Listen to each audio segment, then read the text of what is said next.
Subscribe to our channel by clicking the subscribe button. Click the bell button and enjoy the latest uploads from our channel. Question 27. Tincture of iodine is a mixture of A and B. A और B से मिलकर tincture of iodine बना हुआ है. जो material A है उसके पास property है that its solid form can be converted into vapors directly on heating by a process called C.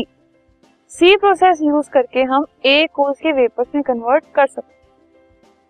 तो अब हमें ये बताना है कि A क्या हो सकता है. सो A इस केस में can be alcohol. What could be B? B can be iodine. And process C क्या होगी? सब्लिमेशन. और A और B को हम कैसे सेपरेट कर सकते हैं? उनको हम डिस्टिलेशन प्रोसेस यूज करके सेपरेट कर सकते हैं.